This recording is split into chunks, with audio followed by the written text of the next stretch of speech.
What's going on, guys? Welcome back to Cardboard Kane, and welcome back to box number 6 in case 2.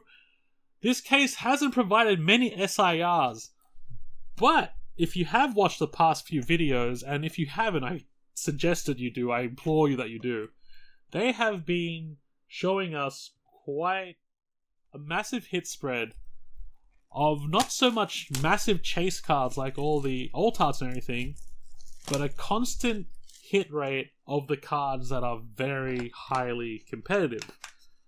What that means for us on the collector's side of things, the cards that we would usually look at and not really bat an eye at because we don't play the game, are being bought up by people who actually play the game. Because the Pokemon Company has realized, or kind of at some point realized, like, oh, that's right, people play the card game.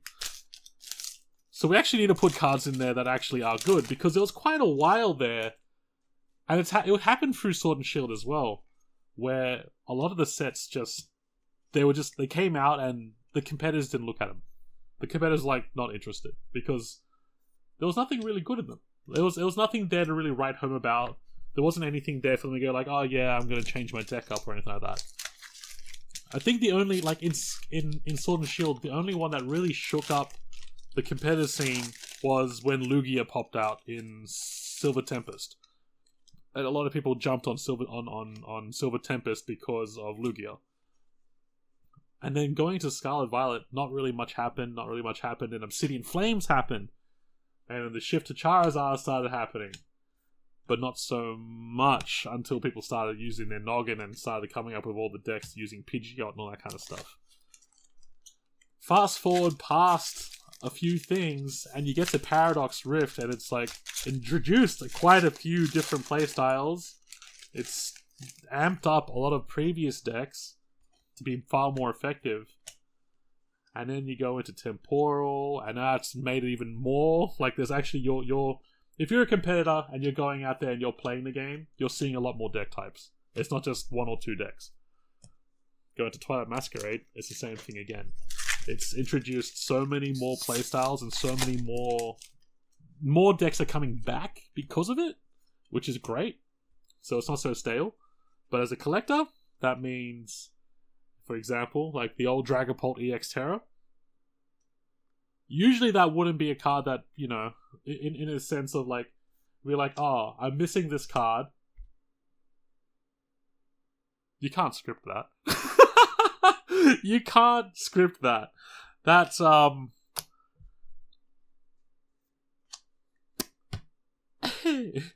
what I was saying. Now we can do this as a live example. Not exactly a card would be like, oh yeah, it's just, you know, blah blah blah, it'll cost me $5. Which most EXs did. Like, from Scarlet Violet to Paldea Evolved, majority of Obsidian Flames and yada yada. You kind of look at it, you're like, eh. Now we're getting to the point where the Pokemon Company has started to go, people play the game. We need to introduce stuff to shake up the game, to make it less stale, to bring more people into the game. And thus, that's where it gets a little bit harder for competitors, like for collectors, because now competitors are like, yeah, we want the cards again. I don't have to play with my raggedy cards I've been playing for with the past 2 years. Oh, nice. So that's a really good IR to get. That's our secondary one. Really nice one to get. Like it. Let's have another look at that. Like, something like this I feel like it deserves to be an alt art. This one definitely deserves to be an alt art. I'm not an Infernape fan, but it does look pretty cool. But yeah, that being said, yeah, competitors now want the cards. So it drives up the prices of just even the base EX. And then when you think about it, there are people out there that like to bling their decks. So that's also driven the cost up of good old Dragapult's full art Terra version of himself. So like a full art from usually after release, after 2 weeks, being worth like $20 is now no longer just $20. It's a lot more. So it's a good thing and it's a bad thing. So it's a good thing for collectors that have enough money to throw around, because then obviously you can try and open them yourself and get them. But for those who are collecting on a budget, oh no, it had to go down at some point. Legacy Energy probably not so much a great A-spec to get, although I have seen a few decks using a Legacy Energy, so it might not be too bad. There are a few decks out there that use it. I don't think it's when I say a few decks, it's probably like 1 or 2 decks that aren't all that great, but it's still an A-spec. We've knocked one out of the way. The next one could possibly be another unfair stamp. But yeah, as I was saying before, like, it does drive up a lot of the cards, and for those collecting on a budget, it does make it a lot harder. It does make it a lot harder. Like, it feels, without being biased at all, Pokemon does feel like, for a lot of people, it's kind of spiraling to the point where it's too expensive to continue. If you want to be able to, like, master set and stuff like that, it's probably better to, like, really shrink down the collecting habit to chase a few cards rather than master set. It does feel a bit bad having to say that, or having to know that, or acknowledge that, but it is what it is. So there are pros and cons behind sets becoming competitive. Like, there is a pro and con with a set becomes competitive, but there's also a big pro and con between the sets actually rising in value again because of how they're distributing the IR, like the SIRs and everything. Because obviously you don't get an SIR in every box anymore, which is also bringing back a lot of the Poke investors, the Poke Bros. While they are healthy for the hobby, depending on how it is or how they operate, they can also get in the way of the hobby at the same time. It's a double-edged sword. They're good for the hobby because they drive prices up and value up, but they also drive prices up and value up. So the people that collect purely for enjoyment can't really collect purely for enjoyment as much as they used to. And the people that collect or open or stockpile sealed solely for monetary gain, they're obviously the real winners in everything. So there are obvious winners without a loss, and there are obvious people that are sort of win-lose, and then there are people that just completely lose. In terms of completely lose, I would also put the competitors in that basket, because they have to shell out a lot more money to remain competitive. Because you don't... Example with Dragapult EX, right? This guy here, you don't just get one, you're done. You need 3 of him. So, you need 3. So it can be an expensive hobby just being a competitor and not just not a collector. Now, for the people out there, like myself, that collect and play, it does get very expensive. And I just realized that there's a Ditto in this picture. Look, Ditto! I'm going to have to put that in my cameo part of my Ditto folder. Love it. So yeah, there are clear-cut winners and losers with TCPI making sets actually have competitive cards and revising the hit rate, because it brings back... Because a lot of the people that were investing in Pokemon were like leaving. When Scarlet Violet came out, they were leaving. They were like, oh, well, there's not much money anymore, time to go. And it also happened with collectors too, mind you. Yeah, it was also happening with collectors. And it was because it didn't feel as special opening up packs and being like, or like buying a booster box and be like, yeah, I know I'm getting an alt art. I know I'm getting an alt art, or I know I'm getting a gold. So it was kind of like, well, okay, and that's another full art. We've already got this guy 3 times now, I believe. Which isn't terrible, because I'm pretty certain that Kieran is used. I'm pretty sure that Kieran is used in a few decks. So I'll probably have like a play set of full arts for somebody looking to actually bling out the deck. But yeah, collectors were also kind of in the same boat, but now at the same time, I think the people that was like the collectors that was saying that are probably like kind of biting their tongue a little bit now, because they're like, well, they fixed the they fixed the feeling of special behind it, but they brought back all the scalpers and the pokey investors, and now the competitors want our cards. So it's a massive Venn diagram of just people winning and people losing, and then there's just like the people in the middle of that Venn diagram are like, this is not my war. Primapass, we do not have this guy. We're finally adding to the set again on the last box. This second case, like I said before, hasn't really added much to the set. Mainly because I think the first case was that good on its spread that we just kind of nailed everything.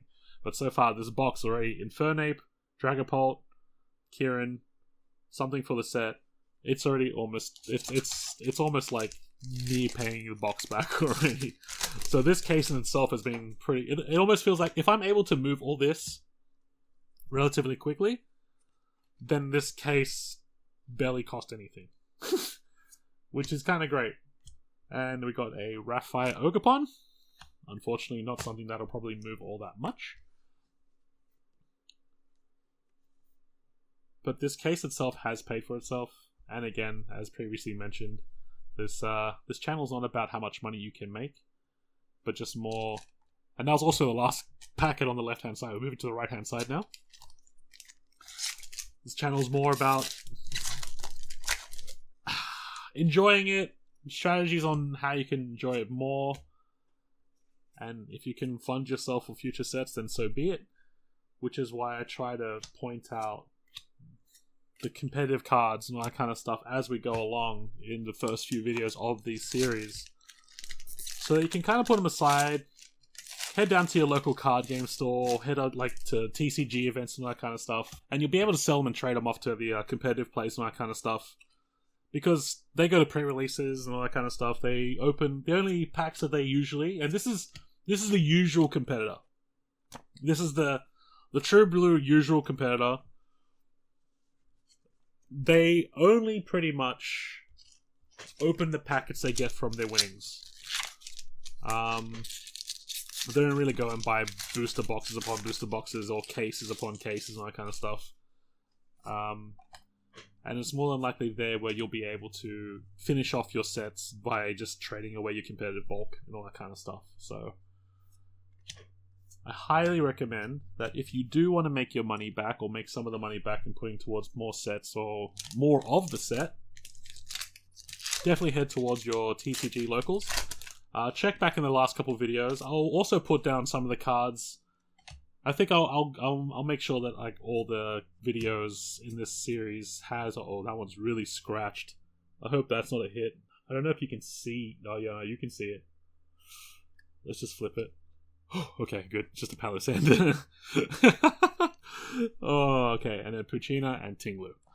I'll make sure all the videos have like a list of the competitive cards you should be looking for to take out of your bulk. And I'll make sure I do that with all future sets as well going forward, because I think it was well received in the first couple of videos. It has helped a few people. Yeah, it's just better to get rid of it. I mean, okay, and that's our second A-Spec, Hyper Aroma. Not too sure. Up to 3 stage 1 Pokemon reveal them, put in your hand, then shuffle your deck. I mean, it definitely has a place in a deck. It has a place in a deck. It's kind of like a really big Battle VIP pass. Or big... Is it a nest ball or a level ball? It's like a big level ball or something. It's like a weird version of nest ball and level ball. Not too terrible, to be honest. There'll be a certain deck out there that uses that kind of stuff. But you got Buddy Buddy Poffins, so then why would you use anything else? So yeah, it's... If I think that's the main thing. You need to get to those TCG events. The local tournaments and stuff. If you have a look around, you're more than likely... If you are a collector, you more than likely have a few card game shops that you go to where you pick up your stuff. There'll be people around. There's competitors don't like to deconstruct decks to play another deck. They like to have 1 deck completed, 2 deck completed, 3 decks completed. 5 decks completed. All in other different boxes, so they can just switch and change whenever they like and want. So far we're still on the hunt for the SIR in this box. Feeling a little bit dry so far. There has to be an SIR in this box for sure, because it's a little bit too low on the hit rate right now for this case in terms of... Oh, we got a Lyron! We don't have this on. Yay! Yay! I wonder if there's an Aron as well. I'm not too certain. Look at him. Little trash bandit. Actually, I wouldn't even call it trash. I don't know. I think he's digging into metal. Little metal trash bucket. Yeah, I can't say this case has been terrible. This case has been really good. This case has been amazing. One case to push the set forward really far. The second case to pretty much make a lot of the money back to put towards another set or to finish off this master set. So, been pretty good. Been pretty good. Cannot complain. But I will complain if I don't get an SIR in this box. I would chuck a tantrum. Throw a tanty. Monkey Dory. Oi! Okay, so this particular box, adding cards that I don't have to the set. This is a good way to cap it off. Alright, now. Greninja. Manifest Greninja. Let's go. Manifest Greninja. I just realized I didn't really show off that Ursula. I kind of just sleeved it and shoveled it in. I'll give you guys a little look at it in a second. Love Ball, Corphish, and Sinistchar. Look at it, like a big old button on his head. And that being said as well, highly competitive card. Highly competitive card. And because it's the full art, it's going to be worth quite a bit too. So, this box in general has more than paid itself off already. In terms of value. In terms of me not having to go out and spend extra cash. And I think I've got something. I'm not too certain. I don't know. Dreepy. Infernape. Yep. Macago. And I think that's our last EX. Yep, that's our last Terra EX. Because you should only usually get 3 per box. And we've got 6 packets left. Still praying for that SIR. I feel like there might be... If there's going to be a hit in here, it's going to be the gold. It's going to be the gold. And hopefully it's the gold blood... The blood Ursaluna. Good. And Walking Wake. But yeah, hopefully the videos have been helping you guys out with a little bit of advice here and there, a little bit of stuff here and there. I am still learning about the hobby. Still getting used to this kind of stuff. I feel a little bit lonely that Charlene is still ill. Like I usually open these with her and it's pretty fun.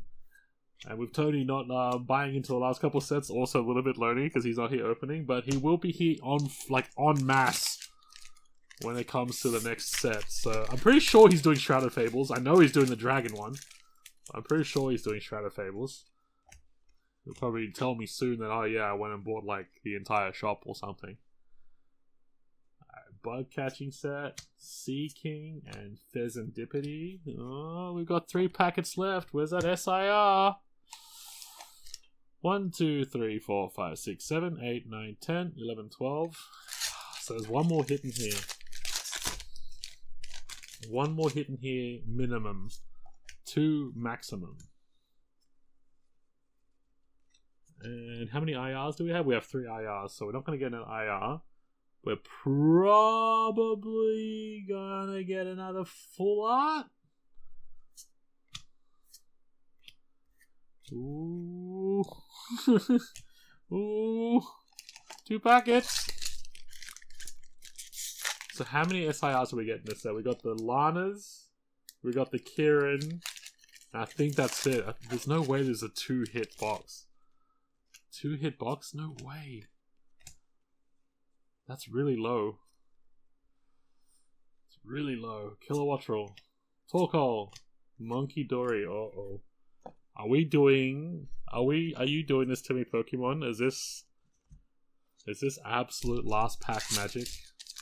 Last booster packet from a booster box that I'm opening up of Twilight Masquerade.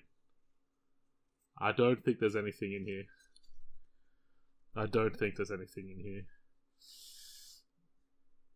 Darklet. Luxray. Oh no. So this was not a very good case in terms of SIR hunting at all.